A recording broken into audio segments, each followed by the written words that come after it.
तो जेई 2025 का जो एग्ज़ाम कंडक्ट होने वाला है वो आपकी लाइफ का सबसे ज़्यादा टफेस्ट एग्ज़ाम होगा। और ये बात मैं ऐसे नहीं कह रहा क्योंकि डाटा आपका बदला नहीं जा सकता। सबसे पहले इस चीज़ को देखो, 2022 में 9 लाख बच्चे अपेयर हुए थे, 23 के अंदर 11 लाख, 24 के अंदर 14 लाख और 25 के अंदर आपके 16 लाख बच्चे अपेयर होंगे। ये बात की गारंटी है। कुछ लोग कह रहे हैं कि 16 से 17 लाख बच्चे आपके अपेयर हो सकते हैं 2025 के एग्ज़ाम में। अब एक चीज़ आपको बताऊं, 22 के अंदर 88 परसेंटाइल आती आप क्वालिफाइड थे, लेकिन अब ऐसा नहीं था। 2023 में 90 परसेंटाइल तक पहुंच गया, 24 में आपका 92 परसेंटाइल तक पहुंच गया और इस साल प्रेडिक्शन लगाई जा रही है 94 टू 95 परसेंटाइल आपका रखा जाएगा क्वालिफाइड करने के लिए जेई को। समझ रहे हो? अगर आप कैटेगरी से बिलोंग करते हो ना, ओबीसी, एससी, एसटी, ईडब्ल्यूएस, तब भी ये मत सोचना कि मेरे लिए तो रिलैक्स है। बिल्कुल रिलैक्स नहीं है। अगर इनकी परसेंटाइल में इंक्रीमेंट आया है तो आपके परसेंटाइल में भी इंक्रीमेंट होगा। जो आपकी 2022 के अंदर परसेंटाइल होगी, चाहे वो ईडब्ल्यूएस की हो, चाहे वो एससी एसटी की हो, वो आपकी इस साल 4 से नहीं 6 से ज़्यादा परसेंटाइल बढ़ने वाली है। तो इस चीज़ को समझो कि आपको भी आराम से खाली नहीं बैठना कि मेरे को तो कम लानी होती है, मैं तो आराम से कर लूँगा। ऐसा बिल्कुल नहीं है, क्योंकि आपके आईआईटी के अंदर जो सीट्स हैं वो अभी भी लगभग 16 से 17 हज़ार के करीब है। इससे ज़्यादा आपकी सीट्स नहीं है, यानी कि 15,82,000 बच्चे आपके अभी भी एकदम छूट जाएंगे आईआईटी जाने से 2025 के अंदर।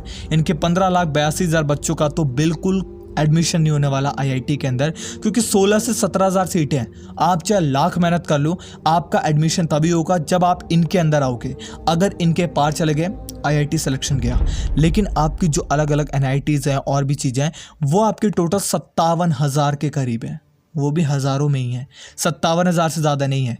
यानी कि अभी भी जो हमारे 15,43,000 बच्चे थे वो एकदम से 2025 के अंदर छट जाएंगे। यानी कि उनका कहीं पर भी एडमिशन नहीं होगा, उनको वापस से मेहनत करनी पड़ेगी, या हो सकता है कि अलग अलग कॉलेजेस में, प्राइवेट कॉलेजेस में वो जा कर के कुछ करें।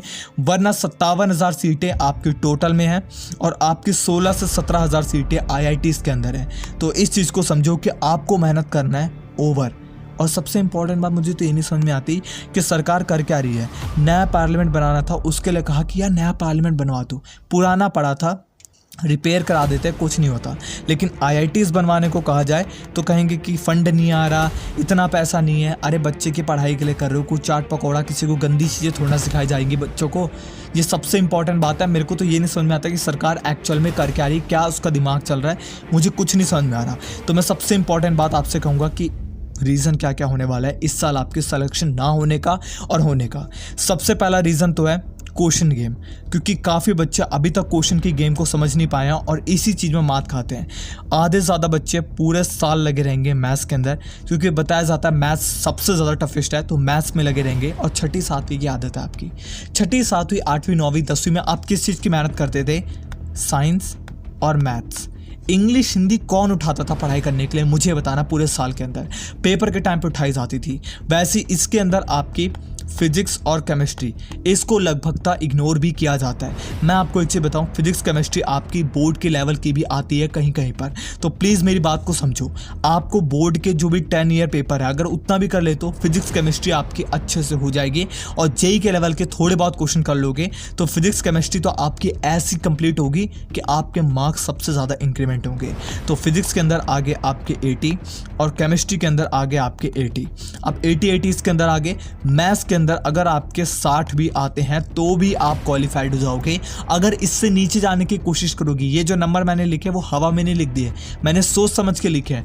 80 आपके फिजिक्स में और आपकी केमिस्ट्री के अंदर भी 80 और आपके मैथ्स के अंदर 60 कम से कम आनी चाहिए, तभी आप अच्छे से क्वालिफाइड होगे, बहुत बेहतरीन तरीके से क्वालिफाइड होगे। वरना बिल्कुल चांस नहीं है। मेरी बात को समझना, मेरी बात को समझो। इसके बाद दूसरी चीज़, रिसोर्सेज अवेलेबल। सबसे ज़्यादा बच्चे कहाँ से आ रहे हैं? 17 लाख 16 लाख बच्चे क्यों अपेयर हो रहे हैं? रिसोर्सेज की अवेलेबिलिटी की वजह से। कोर्सेज आज के टाइम पे इन्फिनिटी लेवल तक पहुंच गए हैं एकदम से। इतने सारे कोर्सेज हैं, इतने सारे स्टार्टअप खुल रहे हैं जेई के पढ़ाने वाले कि मैं बता नहीं सकता। मेरे को खुद नहीं पता कि कितने सारे खुल चुके हैं। और उसकी वजह से आपकी जो अवेलेबिलिटी है रिसोर्सेज की वो बहुत ज़्यादा हो चुकी है। बच्चे ऑनलाइन पढ़ना ज़्यादा प्रेफर कर रहे हैं, जिसकी वजह से वो फॉर्म ज़्यादा भर रहे हैं जेई का। क्योंकि पहले क्या था, 2 से 3 लाख फीस लगती थी जा करके पढ़ने की, तब बहुत कम बच्चे पढ़ते थे इसलिए। अब क्या है, 2 से 3 हज़ार रुपये लगती है, तो सब बच्चे इसके अंदर जो है वो फॉर्म भर के देने की कोशिश कर रहे हैं। आपकी टेस्ट सीरीज़ हर बंदे के लिए अवेलेबल हो चुकी है, हर एक इंस्टीट्यूट अपना टेस्ट सीरीज़ निकाल रहा है। आप कहीं पर भी नहीं पढ़ रहे तो यूट्यूब आपके सामने है, लोग यूट्यूब से पढ़ करके भी जेई की तैयारी कर रहे हैं, ये बात गारंटीड है। इसी की वजह से आपके जो बच्चे हैं वो इंक्रीज़ करे जा रहे हैं।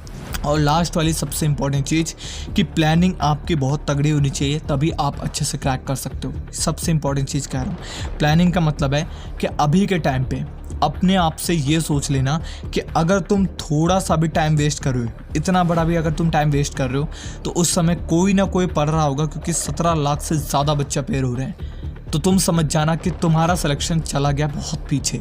तो मेरी बात मानो, सिर्फ 1 साल है, सिर्फ 1 साल, और 1 साल भी नहीं, अब तो 8 महीने बचे हुए हैं। इन 8 महीनों को पूरी जान लगा करके दे दो, तुम गारंटी के साथ पूरी तरीके से जेई के अंदर चले जाओगे, आईआईटी के अंदर तुम्हारा एडमिशन होगा, एनआईटी अच्छी मिल जाएगी, तुम्हारी लाइफ सेट हो जाएगी। तुम क्यों नहीं समझ रहे मेरी बात को? सिर्फ 1 साल की मेहनत है, उसके बाद आराम से ऐश करना, मना थोड़ी ना कर रहा हूँ यार, तुम मेहनत कर लो प्लीज़, मेरी रिक्वेस्ट है तुमसे, मेहनत कर लो यार प्लीज़। 8 महीने बचे हैं, प्लीज़ 8 महीने के बाद रोना नहीं है, रोना बिल्कुल मत, लेकिन अभी से ये सोच लो कि मैं समय बर्बाद नहीं करूंगा। ये पूरी दुनिया माया तुम्हें फंसा देगी इधर से उधर, मैं सच बता रहा हूँ, तुम बहुत जगह फंसने वाले हो, तुम्हें फंसा देगी ये माया, मैं सच कह रहा हूँ। तो प्लीज़ इससे बचो और अपने आप को जो है वो प्लीज़ पूरी मेहनत के अंदर लगा दो। धन्यवाद आप सभी का यहाँ तक आए।